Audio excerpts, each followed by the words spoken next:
فرح بلدي وليلة حنة فيها حاجة حلوة منا دي تتعبك ولا بتسيبها تحيرك برضه حبيبها على بعضها كده عيوبها حتة من الجنة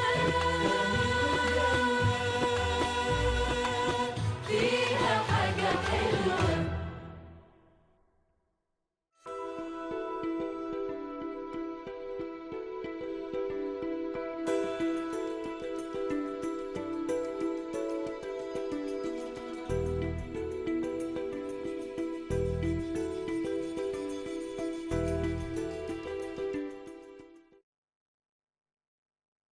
Welcome back, dear viewers, and you are still watching Cairo Local Time. And in the second segment of our program, we will talk about Egypt's relations with African countries and its efforts to boost and enhance these relations in various fields, especially that Egypt is expected also to host the COP27 in November with the participation of many African countries. How can Egypt also help African countries face climate change?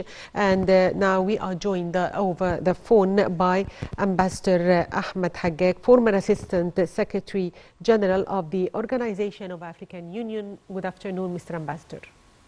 Thank you very much. Good afternoon. So, as I've just mentioned, that Egypt is collaborating with African countries in different sectors, and now we have many meetings with different African countries' officials to prepare for the upcoming COP27. How do you expect these conference to benefit African countries? I think Egypt has a long history in cooperating with different African countries. Yes. It has always put its experience at the disposal of those countries, either political or economic or educational. Yes. But now we are concentrating on the forthcoming international conference on climate change, which will be held next November in Sharm el-Sheikh. As you remember, President Sisi, in his capacity as the chairman of the African Union, spoke on behalf of the continent on the problem of climate change. Since Africa is the least pollution or continent, but it does not benefit from any assistance from African countries, from the world community. Therefore, Egypt is going to prepare joint African states and in this conference, and also not only on climate change, but on the problem of debt. Egypt is conducting a lot of negotiations now with the World Bank, IMF, and the European Union and the United States in order to lessen the African debt in business or to give facilities to African countries not to suffer from the surge of commodities on the world market. Yes, sir. Also, if we talk about the cooperation between Egypt and African countries in different sectors, we can't ignore Egypt's role in collaboration in the field of health. As the first edition of Africa Health, ExCon is expected to kick off in Egypt on the 5th of June to propel Africa's healthcare investments. So how do you see collaboration between Egypt and African countries in the field of health? You are asking about the health cooperation, yeah? Yes. Yes, Egypt is one of the forerunners which were providing African countries with doctors, engineers in different health sectors. And also we receive African doctors for training, either by giving scholarships in our medicine schools or training in our hospitals. Health is a prominent subject now in Africa, Yes. especially after the pandemic, which has engulfed the whole continent, and African economies and the health systems in Africa have suffered a lot, and also is pioneering now in establishing a center big centers for production of different medicines, which will cost African countries a lot to import, and they don't have the hard currency in order to finance this importation. Yes, Mr. Ambassador, also Egypt is expected to also host in September the 8th edition of the Africa Women Innovation and Entrepreneurship Forum Conference. So this conference aims at supporting and empowering women and enhancing their economic participation and important roles on innovation and entrepreneurship to achieve sustainable development. So to what extent Egypt is also supporting women in Africa and helping them to have a more pivotal role in the society?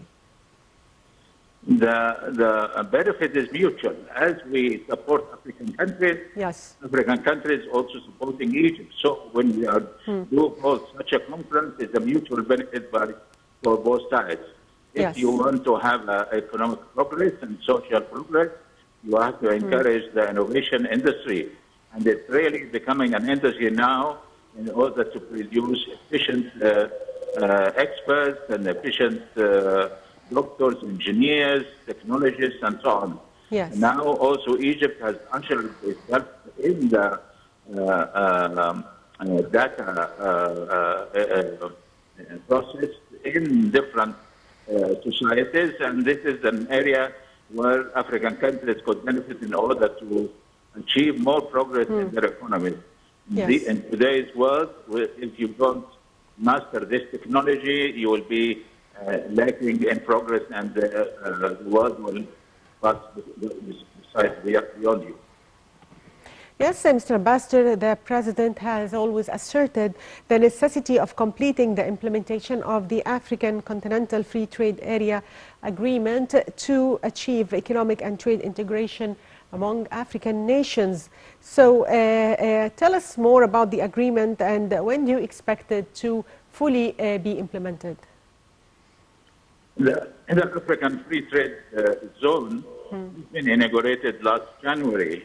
Yeah. And officially after a delay of 2 years.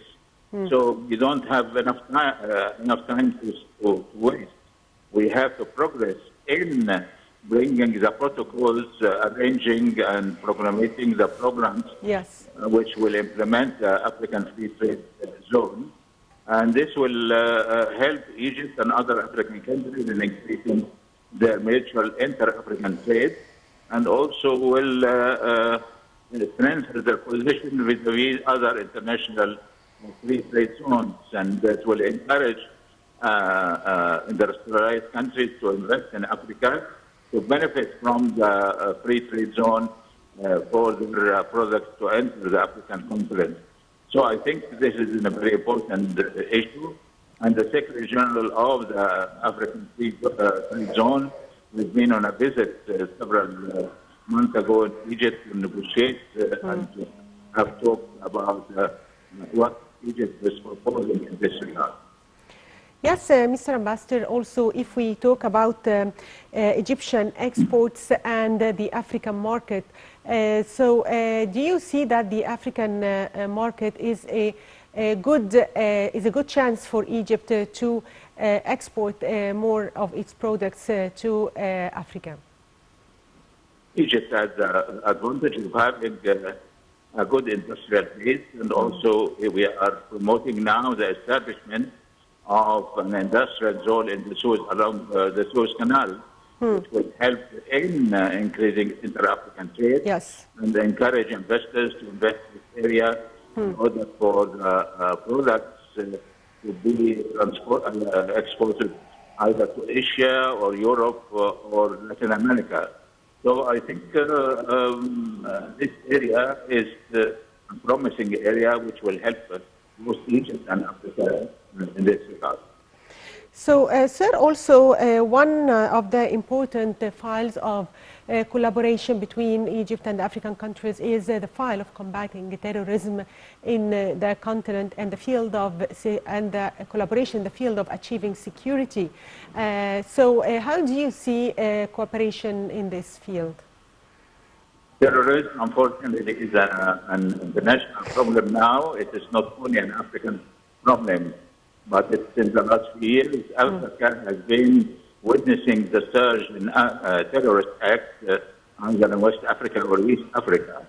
So Egypt has a very good experience in methods to train police in how to combat terrorist attacks, how to apprehend the criminals, and how to prepare the society in order to join the authorities in combating terrorist acts. I think Egypt every year is having 2 programs within the Egyptian police force to train African police officers in combating terrorism.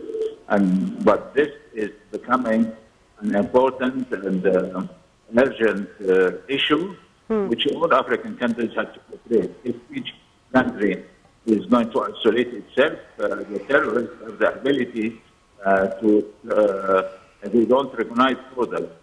Also, they try to hit and run in other countries, as we see now in the Burkina Faso, Somalia, Nigeria, and so forth.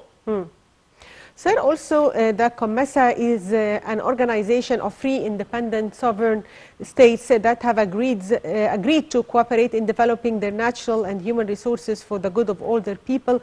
How can Egypt maximize the benefit of economic cooperation with the COMESA countries? I think economic cooperation is, in the whole world, is don't recognize only depending on a national market. You have to cooperate with other regional or neighboring countries in establishing a big joint market which will compete with other similar markets around the world or in the continent itself. So it is narrow national market. Market is not beneficial. You have to work on big markets for your products, and this will also attract a lot of foreign investment in order to benefit from such a big market. Yes. So, sir, also if we talk about the challenges that face economic cooperation between Egypt and African countries, how can we overcome these challenges, especially that we have transportation as one of these main challenges facing cooperation? So do you think that we can get over this problem in the future? No, I think Egypt is benefiting a lot and also trying to benefit other African countries. There was a new research now which considers Egypt as the second biggest economy in the continent. Yes. And it will be soon the first one if the program which the Egyptian government is trying to establish and being implemented. We have the know-how, we have the land, we have a lot of good network of roads and good ports, and we have the ingredients in order to have a base of industrial development in Africa and the trade conference. In the last few months, Egypt has witnessed the visits of many heads of state from Africa in order to cooperate directly with Egypt or to consult with Egypt how to implement a new phase on the African free trade zone.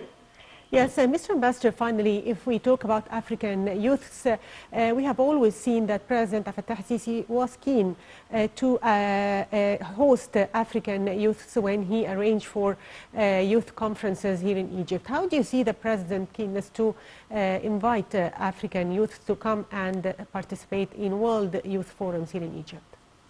I'm sorry, again, could you repeat very shortly what yes, I'm talking about African youths and the President's keenness to invite them to come to the World Youth Forum here in Egypt. Yeah, youth is a very, Africa itself is a useful continent. Yes. This is the share or the percentage of youth in African population is higher than many European or Latin Americans or Asian or even the United States. So youth is the major ingredients will usher a new progress in Africa. Yes. That's why Egypt is giving a lot of importance to the development of youth skills and the education and also to introduce them to the innovation, which you have mentioned,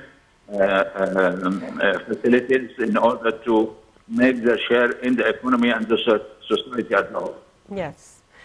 Finally, sir, also, if we talk about the world economic crisis, to what extent it is affecting African countries? How can Egypt cooperate with these poor countries? Some of them are poor countries to face this problem. Sorry, again, I could not catch make it very short. Yes, sir. I was asking about the world economic crisis that the whole of the globe is facing and its impact on African countries. How can Egypt cope and cooperate with these poor African countries? Some of them are poor countries that needs help, especially at this time. The percentage of the poor in Africa is the highest in the world. Yes. We have the least developed countries. Africa has the biggest number of countries suffering from this. And that's why in any international agreement or a regional agreement, there is special privileges are given to poorer countries in order to have more benefits at the expense of the richer countries. Yes. So I think Egypt has a very good program in assisting the help, the poor, which can benefit other African countries with their experience, and we are ready to send experts to African countries in order to put them at their disposal or experience in this regard. Yes, I'd like to thank you, Ambassador Ahmed Haggag, former Assistant Secretary General of the Organization of African Union. Thank you, sir, for being with us today. And Egypt is always keen to boost Egyptian-African ties. And Egypt also chaired the COMESA meetings last year as President Sisi assumed the chairmanship of the 21st Summit of COMESA Heads of State and Government Summit. And Egypt is always keen to help and support and cooperate with its African neighbors. And by that, dear viewers, we come to the end of today's edition of Cairo Local Time. Thank you for watching.